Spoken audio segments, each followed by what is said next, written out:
Bonjour Bertrand, comment vas-tu? Salut Bertrand, tu vas bien?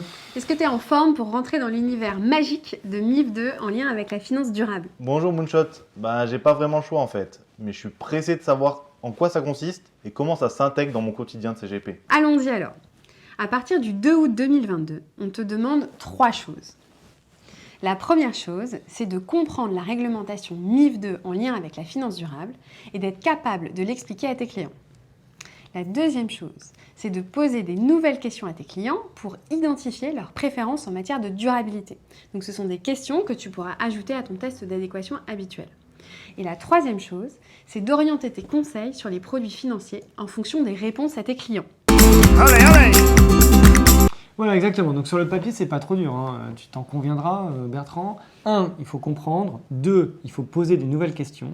Et 3, il faut conseiller tes clients en fonction de leurs réponses. Alors poser des questions faciles, conseiller mes clients c'est mon métier, par contre comprendre c'est beaucoup plus compliqué. J'ai toujours pas compris en quoi consiste la MIF2 et ce que ça nous demande exactement. Alors, concernant le point 1, comprendre et expliquer.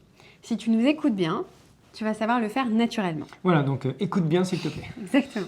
Ouvre tes oreilles. Donc maintenant, on passe tout de suite au point 2, les nouvelles questions. Donc là, le problème, c'est que la réglementation ne te donne pas les nouvelles questions que tu dois poser. Tout ce qu'elle te dit, c'est que les questions que tu vas leur poser doivent te permettre de leur conseiller un produit financier. Donc je suis en train de me dire que finalement, c'est plus logique de commencer par le point 3, qui consiste à conseiller les clients. Oui, effectivement, hein, je confirme tout ce que vient de dire Anne-Sophie. La réglementation ne te dit rien sur les questions à poser, mais elle se concentre sur les réponses que tu dois avoir. En fait, c'est à toi de choisir tes questions pour qu'à l'issue du questionnaire sur les préférences en matière de durabilité, tu puisses leur conseiller 4 types de produits. Des produits non durables, des produits durables A, des produits durables B et des produits durables C. En posant les questions de ton test d'adéquation, tu dois réussir à identifier si ton client veut plutôt investir dans des produits non durables, des produits durables A, des produits durables B ou bien des produits durables C, ou un mix de tout cela. Est-ce que jusque-là tu nous suis? Ouais, j'ai changé d'avis en fait. Poser des questions, ça s'annonce plus compliqué que prévu. J'ai aucune idée de comment je vais pouvoir poser ces questions sur les produits A, B ou C. Ok, continuons. Tu vas aussi devoir identifier les préférences de tes clients en termes d'allocation. C'est-à-dire que tu vas devoir déterminer la proportion minimale que ton client va investir dans chacun des produits non durables, les produits durables A, les produits durables B, les produits durables C.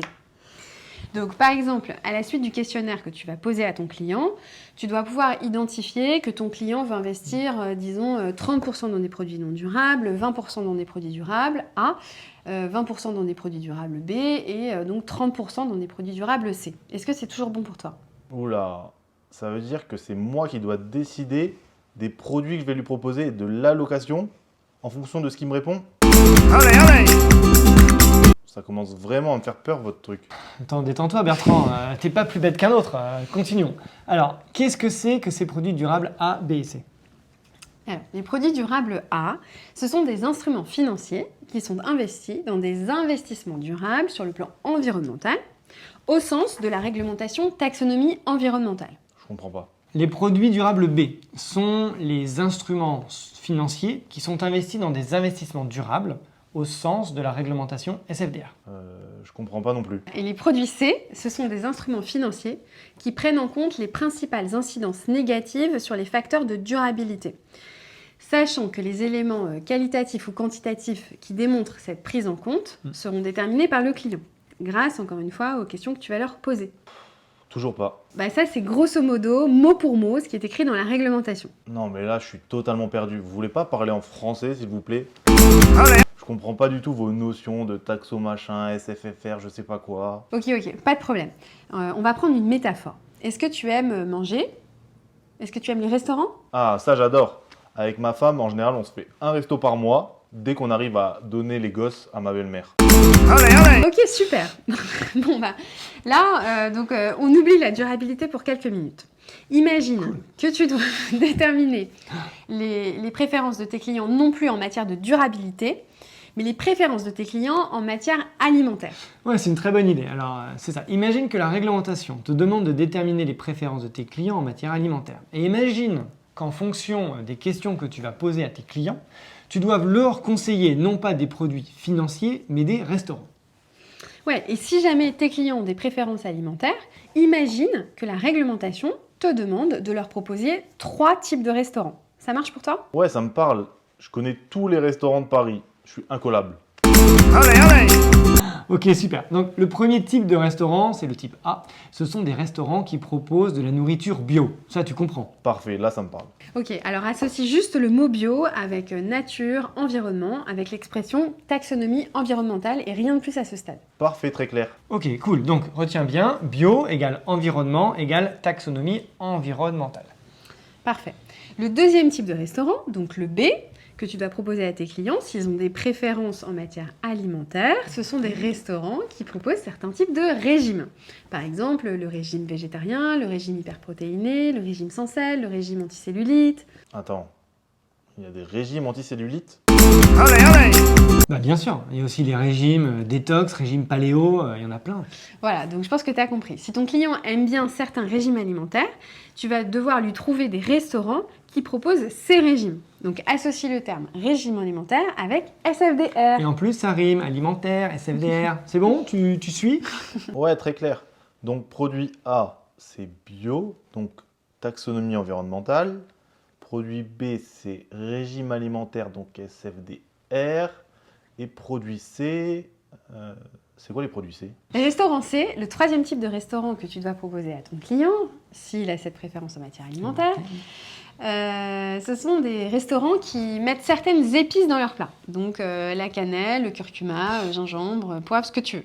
Et en fait, ça, dans la réglementation, ça s'appelle les PAI, les principales incidences négatives sur les facteurs de durabilité. Est-ce que c'est OK pour toi? C'est bon, tu suis? Ok, je recommence. Produit A, taxonomie environnementale, bio. Produit B, régime alimentaire SFDR. Produit C, épices. Donc, principales incidences... Négatives sur les facteurs de durabilité. Principales incidences négatives sur les facteurs de durabilité. Mais t'inquiète pas, on a encore 6 autres séances, donc ça va rentrer. Allons-y par étapes. Voilà, donc dans les faits, à partir du moment où tu vas demander à tes clients s'ils mangent bio, ou s'ils aiment le régime sans sel ou un autre régime, ou s'ils aiment mettre certaines épices dans leur plat, il est fort à parier qu'ils vont toujours trouver quelque chose à dire et que donc ils vont avoir des préférences en matière alimentaire. Et s'il y en a qui te disent « tout cela m'intéresse pas du tout et tout ce que je cherche à faire c'est manger parce que j'ai faim », tant mieux pour toi. Tu cocheras la case, pas de préférence en matière alimentaire et tu leur proposeras le restaurant que tu veux. Exactement. Et bien pour la durabilité, c'est la même chose. Donc tu dois poser des questions à tes clients et tu dois savoir s'ils veulent investir dans des produits A, des produits B, des produits C ou alors des produits non durables ou dans 2, dans 3, etc. Un mix de tout ça. Et là, c'est la même chose. Il y a fort à parier que, à la suite de tes questions, tes clients vont avoir des préférences en matière de durabilité, parce que tu vas leur poser des questions sur la durabilité. Mais si jamais ils te disent non, eh ben, tant mieux pour toi et tu leur proposeras ce que tu veux. Je vais espérer très fort qu'il n'ait aucune préférence en matière de durabilité, comme ça me facilitera la tâche. Parfait. Bon, ensuite, tu vois aussi que certaines choses peuvent se croiser. Il peut y avoir des restaurants qui sont à la fois bio et qui proposent de la nourriture végane, un régime alimentaire vegan, et qui vont mettre des épices dans leurs plats comme de la cannelle, par exemple. Voilà, c'est la même chose pour la durabilité. Les produits peuvent être à la fois A, B et C, ou juste B et C, et ainsi de suite, comme on l'a dit tout à l'heure. Et tu vois aussi qu'il peut finalement y avoir des milliers de questions pour déterminer les préférences en matière alimentaire. Il y a plein de régimes et le nombre d'épices est infini. Pour la durabilité, c'est exactement la même chose. Ouais, on peut même aller un petit peu plus loin, parce que imagine maintenant que tu doives conseiller des restaurants, alors même qu'il manque certaines pages dans le menu, et tu ne sais pas du tout ce qu'il y a à la carte, ou tu ne sais pas tout ce qu'il y a à la carte. Pour les produits financiers, c'est la même chose. Tu vas devoir conseiller alors même qu'il te manque certaines informations. Mais c'est pas grave, tu vas faire comme tu peux avec les informations que tu as. Et quand vous parlez de produits A, bio, produit B, régime alimentaire et produit C, épices, vous allez filer la métaphore? Ou alors c'était juste comme ça? Parce que ça commence vraiment à me parler, cette histoire de bio, d'épices, de restaurant. Oui, parfaitement, parce qu'on est moonshot quand même, donc on va filer la métaphore, tu verras. Ouais, tu verras ça dans les prochains épisodes, mais... Finalement, les produits durables A, c'est comme les produits bio. Et pour qu'un investissement soit durable au sens produit A, il doit suivre un cahier des charges extrêmement précis, comme le bio.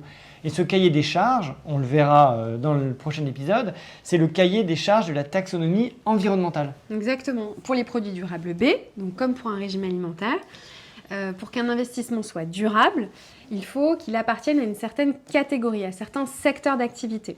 Et donc, on pourra comparer chaque secteur d'activité durable à un régime alimentaire. Oui, et finalement, pour les produits durables C, donc les épices, ici, on est plus dans de la cuisine interne des sociétés de gestion.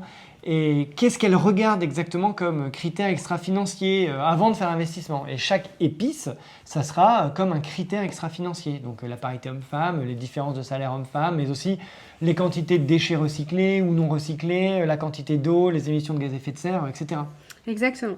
Je pense que c'est pas mal pour une introduction. Je pense que c'est pas mal pour cette introduction, Bertrand. Arrêtons-nous là. Ouais, c'est ça donc surtout, je te propose qu'on se retrouve la semaine prochaine pour qu'on t'explique en détail ce que sont les produits A, les produits bio. Et ensuite, on fera la même chose pour les produits B et les produits C. Parfait, en plus ça m'a ouvert l'appétit, je vais me commander une pizza, je pense. Et une fois que ce sera clair pour toi, on t'expliquera les questions que tu pourras poser à tes clients Bien et sûr. ensuite les produits que tu devras leur conseiller. Ce n'est que le début, Bertrand. Allez, à très vite. À très vite.